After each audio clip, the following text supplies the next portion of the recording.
Hello again, everyone. It's Vince Forum from TradeWinds.com, and this is our update for October 16th, 2016.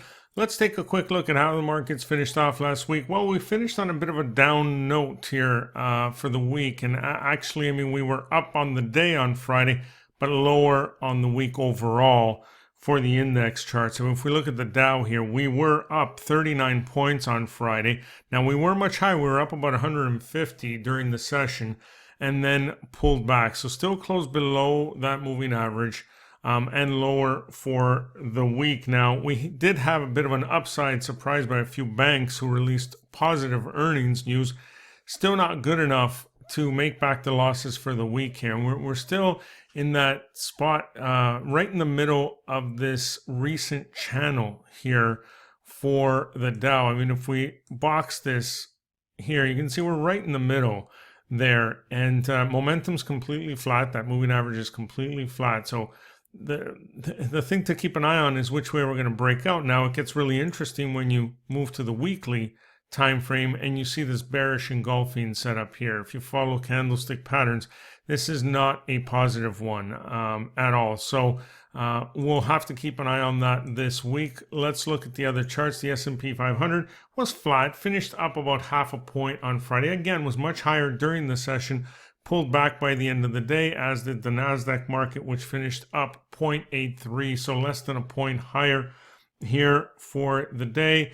And the Russell was down a little more, about 3 points, and finished off with a bearish engulfing setup here. So not only is it crucial that it remains above Friday's high, because a trade below Friday's low here really makes this pattern valid, but these lows here, these September lows right at 1200, are absolutely key. If we do not hold on to 1200 on the Russell, I think the whole equity market will break down. Now, also it gets interesting when we look at the CTF, the TLT, which is the ETF for the 20-year Treasury, breaking down here. Looks like it's in for a decent amount of pain moving forward.